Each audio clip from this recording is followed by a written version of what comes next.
Hi friends, welcome back to my channel. Today என்ன topic பார்க்க போகிறோம் அப்படின்னா இதுவும் ஒரு வகையான ஒரு எக்ஸ்பிரஷன் தான்.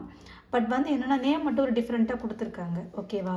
த reverse Polish notation of the following infix expression அப்படின்னு சொல்லிட்டு ஒரு எக்ஸ்பிரஷன் கொடுத்துருக்காங்க. நம்ம இதுக்கு முன்னாடி பார்த்த எக்ஸ்பிரஷன்லாம் பார்த்தீங்கன்னா இந்த மாதிரி ஒரு ஃபார்மேஷனில் இருக்காது. ஓகேவா? ஸோ இது வந்து எப்படி நம்ம வந்து போடலாம், எப்படி இதை வந்து ஒர்க் அவுட் பண்ணி போடலாம் அப்படின்றத பற்றி இப்போ நம்ம டீட்டெயிலாக பார்க்கலாம். அதுக்கு முன்னாடி இந்த ரிவர்ஸ் பாலிஷ் நொட்டேஷன் இருக்கு இல்லையா, இது வந்து இதுக்கு இன்னொரு மீனிங் என்னென்னு பார்த்தீங்க அப்படின்னா போஸ்ட்ஃபிக்ஸ் எக்ஸ்பிரஷன். சரிங்களா? இது போஸ்ட்ஃபிக்ஸ் எக்ஸ்பிரஷன் அப்படின்னு சொன்னால் அது போஸ்ட்ஃபிக்ஸ் நொட்டேஷன் அப்படின்னு கூட நம்ம சொல்லலாம். இது வந்து கம்பைலரில் வரும் போஸ்ட்ஃபிக்ஸ் நொட்டேஷன்.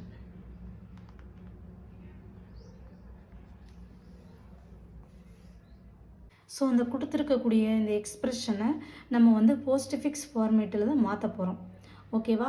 அப்போ போஸ்ட்ஃபிக்ஸ் ஃபார்மேட்டில் மாற்றுறதுக்கு ஏற்கனவே நம்ம வந்து 2-3 வீடியோஸ் நல்ல டீட்டெயிலாகவே நம்ம பார்த்துருக்கோம். அதில் எப்படி மெத்தட் வைஸ் யூஸ் பண்ணுறது, ரூல் எப்படி உள்ளே அப்ளை ஆகுது அப்படின்றத பற்றிலாம் பார்த்துருக்கோம். ஸோ பார்க்காதவங்க நான் டிஸ்கிரிப்ஷன்லேயும் ஐ நோட்லேயும் கொடுக்குறேன். ஸோ அங்கே போய் பார்த்துக்கோங்க. ஓகேவா? சரி, இது எப்படி இப்போ நம்ம வந்து ப்ராப்ளமை சால்வ் பண்ணலாம் அப்படின்றத பற்றி பார்க்கலாம். இப்போ நம்ம ஆல்ரெடி நம்ம பார்த்த நொட்டேஷனுக்கும் இப்போ இதில் கொடுத்துருக்கக்கூடிய இந்த எக்ஸ்பிரஷனுக்கும் கொஞ்சம் வித்தியாசம் இருக்குது. எப்படின்னு பார்த்தீங்கன்னா இந்த ஸ்கொயர்டு ப்ராக்கெட்டு, பராந்தசிஸு, ஓப்பனிங் ப்ராக்கெட்டு, இந்த க்ளோசிங் ப்ராக்கெட் இது எல்லாமே கலந்து நமக்கு வந்து ஒரு எக்ஸ்பிரஷன் கொடுத்துருக்காங்க. ஸோ இப்படி இருக்க பட்சத்தில் நம்ம எப்படி வந்து நம்ம இந்த எக்ஸ்பிரஷனாக கன்வெர்ட் பண்ணுறது, கொடுத்துருக்க இந்த இன்ஃபிக்ஸ் ஃபார்மேட்டில் கொடுத்துருக்கத எப்படி வந்து நம்ம போஸ்ட்ஃபிக்ஸ் நொட்டேஷனாகவும் ஆறு எக்ஸ்பிரஷனாகவே எப்படி மாற்றுறது அப்படின்ற பற்றி தான் இப்போ நம்ம பார்க்க போகிறோம். ஓகே, ஆனால் ரூல் எல்லாமே அதே சேம் தான். பட் வந்து என்னது கொஞ்சம் வந்து நம்ம கொஞ்சம் உன்னிப்பாக கவனித்தோம் அப்படின்னா அது ஈஸியாக புரியும். சேம் மெத்தட் அதில் எப்படி போட்டோமோ அது அப்படியே தான் அதில் நம்ம அப்ளை ஆகுது. ஆனால் கொஞ்சம் புதுசாக இருக்கிறதுனால கொஞ்சம் கன்ஃபியூஸ் ஆகும். வாங்க அது எப்படின்றத நான் சொல்கிறேன். ஓகே, ஃபர்ஸ்ட் எக்ஸ்பிரஷனை தனியாக மேலே எழுதிக்குவோம். கீழே வந்து ஸ்டாக். இது ஈஸியான வேலை தான் நான் சொல்கிறேன். இது எக்ஸாம்க்கெலாம் கேட்டாங்கன்னா இந்த ஃபார்மேட்டில் எழுதணும் அப்படின்னா டைம் சேவ் ஆகும், அதே சமயத்தில் ஈஸியாகவும் நம்ம வந்து அண்டர்ஸ்டாண்ட் பண்ணி சீக்கிரம் முடிச்சிடலாம். ஓகேவா? இப்போ என்ன பண்ண போகிறோம், ஆப்பரண்ட் தனியாகவும் ஆப்பரேட்டர் தனியாகவும் நம்ம பிரிக்க போகிறோம். அப்போ ஆப்பரண்ட்ன்றதெல்லாம் எதுன்னு பார்த்தீங்கன்னா ABCD இந்த லெட்டர்ஸ் இருக்குது எல்லாமே ஆப்பரண்ட்னு சொல்லுவோம். இந்த சிம்பிள் இருக்குது இல்லையா, ஸ்டார் ப்ளஸ்ஸு ஸ்லாஷ் இந்த மாதிரி இருக்குல்ல, இதுக்கு பேர் எல்லாமே ஆப்பரேட்டர் அப்படின்னு சொல்லுவோம். ஓகேவா? அந்த ஆப்பரேட்டர் தான் நம்ம சிம்பிள் அப்படின்னு சொல்கிறோம். இப்போ தனித்தனியாக பிரிக்கும் பொழுது நம்ம ரூல் வைஸ் அப்ளை ஆகும். அந்த ரூல் வைஸ் வரும்போது என்ன பண்ணணும், மேலே ஏற்றிடணும். அதாவது ஸ்டாக்லேருந்து நம்ம வெளியில் போட்டுடணும். ஓகேங்களா? ஓகே, இப்போ ஆப்பரண்ட் என்னது, ஏயை வந்து மேலே எழுதிக்கலாம். ஆப்பரேட்டர் என்னது, அதுக்கு முன்னாடி பார்த்தீங்கன்னா ஏக்கு முன்னாடி என்ன இருக்குது, ப்ராக்கெட் இருக்குது. அந்த ப்ராக்கெட்டை ஃபஸ்ட்டில் ஸ்டாக்கில் போட்டுருணும். ஏன்றது ஆப்பரண்ட்டு மேலே வந்து எழுதியாச்சு. அதுக்கப்புறம் என்னது, ஸ்டார் இருக்கா, ஸ்டாரை வந்து ஸ்டாக்கில் போடுங்க. ஓகே, அடுத்து ஓப்பனிங் ப்ராக்கெட், ஓப்பனிங் ப்ரேஸ் இருக்கா, ஓப்பனிங் ப்ரேஸையும் கீழே போட்டுக்கணும். இது எல்லாமே சிம்பிள்குள்ளே வந்துடும். ஓகேவா? பின்றது வந்து மேலே எழுதிக்கலாம், ப்ளஸ்ன்றது கீழே இறக்கலாம். இப்போ நம்ம கம்பேர் பண்ணுறதுக்கு ஏதாவது இருக்கான்னு கேட்டால், இப்போ வந்து இந்த பக்கம் ஒரு சிம்பிள் இருக்குது, 2 சிம்பிள் இருக்குது, 2 சிம்பிளை நம்ம வந்து கம்பேர் பண்ணலாமா அப்படின்னு கேட்கும்போது என்ன ஆகும், நான் என்ன சொல்லியிருக்கேன், ரூல் அப்ளை ஆகும்போது ஃபஸ்ட்டு வந்து லோயஸ்ட் ப்ரையாரிட்டி, ஹையஸ்ட் ப்ரையாரிட்டி இந்த மாதிரி வைஸ் நான் வந்து ரூல் மெத்தட் கொடுத்துருப்பேன். நான் எல்லா வீடியோலையுமே இதை வந்து கம்பல்சரி சொல்லிக்கிட்டே வந்துட்டுருக்கேன்.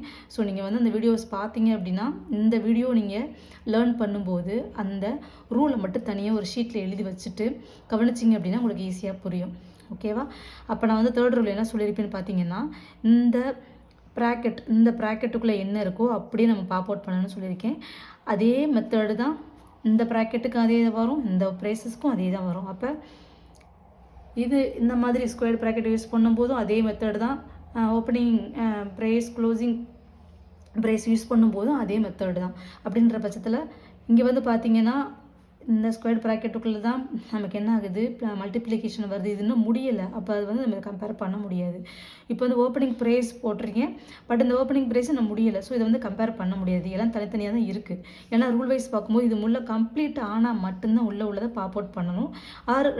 2-3 என்ன சொல்கிறது ஆப்ரேட்டர் இருந்ததுன்னா கம்பேர் பண்ணி மேலே ஏற்றணும். பட் நமக்கு இங்கே ஒன்று தான் இருக்குது. அதுவும் என்ன ஆகுது, இந்த கொடுத்துருக்கக்கூடிய இந்த ப்ராக்கெட்டும் சரி இந்த பிரேஸும் சரி இன்னும் கம்ப்ளீட் ஆகாமல் நிற்கிது. ஸோ இங்கே நம்ம எதுவும் ரூல் வைஸ் நமக்கு அப்ளை ஆகலை. ஓகே, ப்ளஸ் இறக்கியாச்சு. அதுக்கப்புறம் என்ன இருக்குது, சியை வந்து மேலே எழுதிக்கலாம். ஏதாவது ஆப்ரேண்ட் எல்லாம் மேலே எழுதணும். ஓகே சரிங்களா. அதுக்கப்புறம் என்ன இருக்குது, ஆப்ரேட்டர் ஸ்டாரை வந்து கீழே இறக்கணும். இப்போ இதை கம்பேர் பண்ணலாம்னா, இப்போ நம்ம கம்பேர் பண்ணக்கூடாது. இந்த க்ளோசிங் ப்ராக்கெட் இங்கே முடியும் போது தான் கம்பேர் பண்ணணும். சரிங்களா. ஓகே, இந்த ப்ராக்கெட் என்ன பண்ணணும்னு பார்த்தீங்க அப்படின்னா, அதையும் கீழே இறக்குங்க.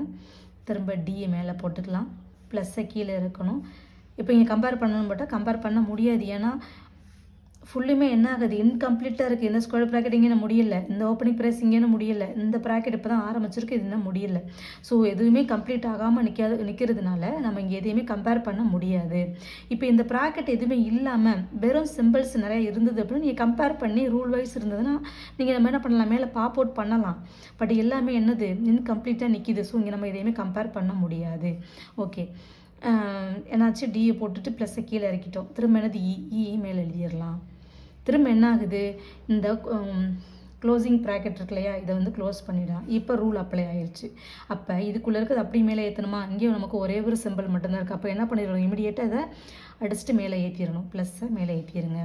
அப்போ இது நமக்கு வேலிட் கிடையாது, அடிச்சிடலாம். ஓகே, இது வரையும் முடிஞ்சா.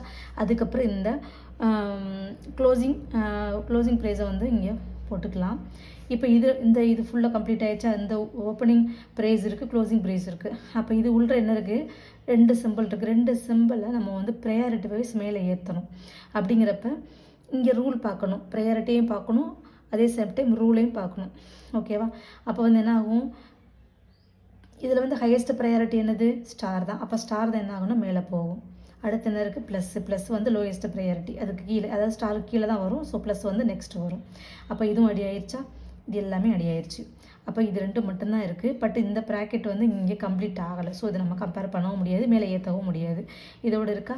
நெக்ஸ்ட் என்னது, இந்த க்ளோசிங் ப்ரைஸை போட்டுட்டு ஃபுல்லாக ரூல் வைஸ் பார்த்து மேலே ஏற்றியாச்சு. திரும்ப என்ன ஆகுது, ஸ்கொயர் ப்ராக்கெட் இருக்கா, அதை எகெயின் க்ளோஸ் பண்ணிவிடுங்க. இப்போ எல்லாம் அடி ஆயிடுச்சு, இதுவும் க்ளோஸ் ஆயிடுச்சு. இந்த இன்கம்ப்ளீட்ன்றது ஃபுல்லாக கம்ப்ளீட் ஆயிடுச்சு. அப்போ உள்ளே இருக்கக்கூடிய ஆப்ரேட்டரை கம்பேர் பண்ணி மேலே ஏற்றணும்.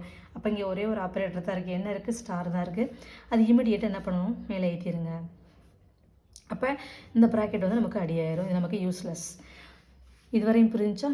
இதுக்குள்ள மீனிங் வந்து இது நம்ம இங்கே போட்டாச்சு. நெக்ஸ்ட்டு வந்து இந்த ஸ்லாஷ் இருக்கு இல்லையா, அந்த ஸ்லாஷை கீழே இறக்குங்க. இறக்கியாச்சா. திரும்ப என்ன இருக்குது, ஓப்பனிங் ப்ரைஸ் இருக்குது. ஓப்பனிங் ப்ரைஸையும் என்ன பண்ணணும், ஸ்டாக்கில் போடணும். அடுத்து என்ன இருக்குது, எஃப் இருக்குது, எஃப்ஐ மேலே ஏற்றலாம். திரும்ப ஸ்டாரை வந்து கீழே இறக்கிடலாம். திரும்ப என்ன இருக்குது, ஓப்பனிங் ப்ராக்கெட், அதே சிம்பிள், இது எல்லாமே சிம்பிள், அதனால் ஸ்டாக்கில் போட்டுடணும். திரும்ப ஜி அப்படின்றது என்னது, மேலே லெட்டர்ஸ் இல்லையா, ஆப்பரண்ட்டு மேலே போட்டுக்கோங்க. திரும்ப ப்ளஸ்ன்றது கீழே இறக்குங்க. இப்போ 2 சிம்பிள் இருக்குது, கம்பேர் பண்ண முடியுமான்னு கேட்டால் என்ன ஆகாது, கம்பேர் பண்ண முடியாது. ஏன்னா இந்த கொடுத்துருக்க இந்த ஓப்பனிங் ப்ரைஸாக இருக்கட்டும், ஓப்பனிங் ப்ராக்கெட்டாக இருக்கட்டும், இதுவுமே இன்கம்ப்ளீட்டாக நிற்கிது, இன்னும் கம்ப்ளீட் ஆகலை. ஸோ அதனால் இங்கே எதையும் கம்பேர் பண்ண முடியாது, மேலே ஏற்றவும் முடியாது. ஸோ அடுத்து என்னென்னு பாருங்கள், ப்ளஸுக்கு அப்புறம் ஹெச் இருக்குது, ஹெச்சை மேலே போட்டுக்கலாம். திரும்ப க்ளோசிங் ப்ராக்கெட்டை போட்டு முடிச்சிடலாம். இப்போ ரூல் உங்களுக்கு அப்ளை ஆகுது. அப்படிங்கிற பட்சத்தில் இந்த ரூல் இந்த ப்ராக்கெட்டுக்குள்ளே ஒரே ஒரு சிம்பிள், ஒரே ஒரு ஆப்ரேட்டர் மட்டும்தான் இருக்குது. கம்பேர் பண்ணுறதுக்கு பக்கத்தில் எதுவும் கிடையாது. ஸோ என்ன பண்ணுங்கள், இமீடியட்டாக அடிச்சுட்டு மேலே ஏற்றிடுங்க. அப்போ இந்த பக்கம் உள்ள இந்த 2 யூஸ்லெஸ், நமக்கு தேவை கிடையாது. ஓகே, இது வரையும் போட்டாச்சா. திரும்ப என்ன இருக்குது, க்ளோசிங் ப்ரைஸையும் போட்டுருங்க. இப்போ இந்த க்ளோசிங் ப்ரைஸுக்குள்ளே எத்தனை சிம்பிள் இருக்குது, ஒன்றே ஒன்று தான் இருக்குது. கம்பேர் பண்ணுறதுக்கு வேறு எந்த சிம்பிளும் கிடையாது. ஸோ இமீடியட்டாக இதையும் அடிச்சுட்டு மேலே ஏற்றிடுங்க. அப்போ இந்த ஓப்பனிங் ப்ரைஸும் க்ளோசிங் ப்ரைஸும் நமக்கு யூஸ்லெஸ். இப்போ எல்லாமே அடிச்சிட்டோம். இப்போ ரிமைனிங் ஏதாவது நம்ம கம்பேர் பண்ணுறதுக்கோ எழுதுறதுக்கோ ஏதாவது எக்ஸ்ப்ரெஷன் இருக்கா, எதுவும் கிடையாது. அப்போ இங்கே விட்டு போனது ஏதாவது இங்கே இருக்கான்னு பாருங்கள். சிம்பிள் இருந்ததுன்னா இமீடியட்டாக மேலே ஏற்றிடணும், அதாவது பாப் அவுட் பண்ணிடணும் ஸ்டாக்கில் இருந்து. அப்படிங்கிற பட்சத்தில் என்ன இருக்குது, இந்த ஸ்லாஷ் மட்டும்தான் இருக்குது. அதையும் அடிச்சுட்டு என்ன பண்ணிடணும், மேலே பாப் அவுட் பண்ணிடணும். அப்போ நமக்கு போஸ்ட்ஃபிக்ஸ் நோட்டேஷன் என்னென்னு பார்த்தீங்கன்னா ஸோ இதுதான் என்னென்னு பார்த்தீங்க அப்படின்னா போஸ்ட்ஃபிக்ஸ் நோட்டேஷன் அப்படின்னு சொல்லுவோம். கொடுத்துருக்க எக்ஸ்ப்ரெஷனை இந்த மாதிரி ஈஸியாக நம்ம என்ன பண்ணிடலாம்னா போஸ்ட்ஃபிக்ஸ் நோட்டேஷனை வந்து நம்ம மாற்றிடலாம். இது ரொம்ப ஈஸி. பட் நம்ம என்ன ஒன்று தெரிஞ்சுக்கணும்னு பார்த்தீங்கன்னா ரிவர்ஸ் பாலிஸ் நோட்டேஷன் அப்படின்னு கொடுத்துருந்தாலே என்னது போஸ்ட்ஃபிக்ஸ் நோட்டேஷன் அர்த்தம். இதே போல் வந்து ப்ரிஃபிக்ஸுக்கும் இருக்குது. ப்ரிஃபிக்ஸுக்கு எப்படி கேட்டால் நம்ம அதை எப்படி எழுதணும் அப்படின்றத பற்றி நெக்ஸ்ட்டு கிளாஸில் பார்க்கலாம். இப்போ இதில் ஏதாவது உங்களுக்கு டவுட் இருந்தது அப்படின்னா கமெண்ட் பண்ணுங்கள். பிடிச்சிருந்தது அப்படின்னா ஷேர் பண்ணுங்கள், லைக் பண்ணுங்கள். தேங்க்யூ.